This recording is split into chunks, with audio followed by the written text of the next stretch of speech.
श्री शिवाय नमस्तुभ्यम। मैं मीनू शर्मा आप सभी का आपके अपने YouTube चैनल की कथा टीवी पर स्वागत करती हूँ। और आज की इस वीडियो में आप रसपान करेंगे भाद्रपद महीने के सोमवार की व्रत कथा, क्योंकि अब सावन का महीना खत्म हो चुका है और भाद्रपद महीना शुरू हो चुका है। तो यह कथा शुरू करने से पहले मैं आप सबसे कहना चाहूंगी कि अगर कथा अच्छी लगे तो वीडियो को लाइक जरूर कीजिएगा, शेयर भी कीजिएगा और चैनल पर नए हैं सब्सक्राइब नहीं किया तो सब्सक्राइब भी कर ही दीजिएगा। और हाँ, कमेंट बॉक्स में हर हर महादेव जरूर लिखिएगा। तो चलिए आज की यह सोमवार व्रत कथा शुरू करते हैं। एक समय की बात है, अमरपुर नामक एक नगर में अमीर साहूकार रहता था। उसके कोई संतान नहीं थी, जिस कारण वह बहुत दुखी रहता था। संतान प्राप्ति के लिए वह हर सोमवार व्रत कर भोलेनाथ की पूजा किया करता था। संध्या के समय मंदिर में जाकर भगवान शिव के आगे घी का दीपक जलाया करता था। उसकी भक्ति देखकर माता पार्वती बहुत प्रसन्न हुई और भोलेनाथ से कहने लगी, हे प्राणनाथ, यह आपका सच्चा भक्त है, कृपया करके इसकी मनोकामना पूरी कर दें। यह सुन भोलेनाथ बोले, पार्वती, पूर्व जन्म के कर्मों के कारण इसके भाग्य में संतान सुख नहीं है। परंतु माता पार्वती नहीं मानी। तब भोलेनाथ ने स्वप्न में उस साहूकार को दर्शन दिए और संतान प्राप्ति के वरदान के साथ साथ यह भी बताया कि उसका पुत्र अल्पायु होगा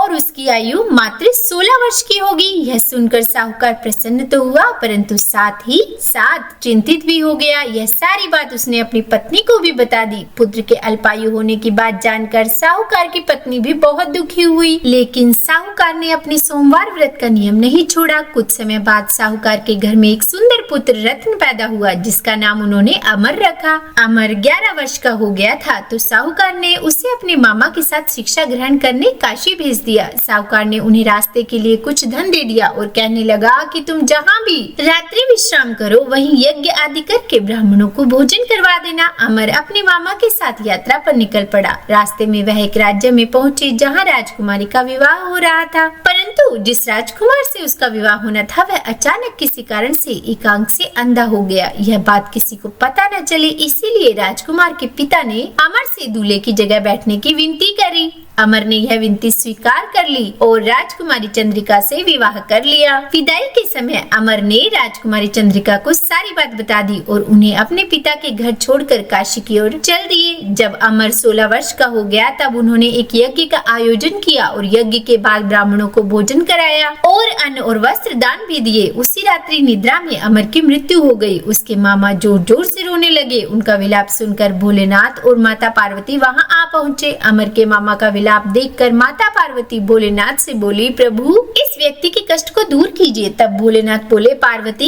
यह वही साहूकार का बालक है जिसे 16 वर्ष तक जीवित रहने का वरदान मिला था। तब माता पार्वती ने भोलेनाथ से कहा, हे प्राणनाथ, इसके पिता 16 वर्ष से सोमवार का व्रत करते हुए आपको भोग लगाकर दीप प्रज्वलित करते हैं, कृपा कर उनके दुख दूर कीजिए। माता पार्वती की ऐसी प्रार्थना सुन भोलेनाथ ने अमर को जीवन वरदान दे दिया। वरदान प्राप्त होते ही अमर जीवित हो गया। स्वस्थ होते ही वह अपने नगर की ओर वापस लौट चला। तब रास्ते में वह राजकुमारी चंद्रिका के पास आ पहुंचा। वहां के राजा और राजकुमारी चंद्रिका ने अमर को पहचान लिया। राजा ने राजकुमारी चंद्रिका को अमर के साथ उसके घर की ओर विदा किया। वहीं दूसरी ओर साहूकार और साहूकारनी यह जानते थे कि 16 वर्ष की आयु में उनके पुत्र की मृत्यु निश्चित है। इस कारण वह बहुत दुखी थे और कष्ट में अपना जीवन बिता रहे थे। तभी उनका पुत्र अमर राजकुमारी चंद्रिका के साथ घर पहुँच गया। अमर को अपनी नवविवाहित पत्नी के साथ देखकर साहूकार और साहूकारनी बहुत प्रसन्न हुए। उसी रात भोलेनाथ ने साहूकार को स्वप्न में दर्शन दिए और कहने लगे, हे साहूकार, तुम्हारे सोमवार के व्रत से प्रसन्न होकर मैं तुम्हारे पुत्र को लंबी आयु प्रदान कर रहा हूँ। तो बोलिए हर हर महादेव। हे भोलेनाथ, जैसा दुख आपने पहले साहूकार और साहूकारनी को दिया वैसा किसी को मत देना, और जैसा बाद में उनके पुत्र की लंबी आयु की, वैसे ही इस कथा को कहने वाले, सुनने वाले और हुंकारा भरने वाले सब पर कृपा करना।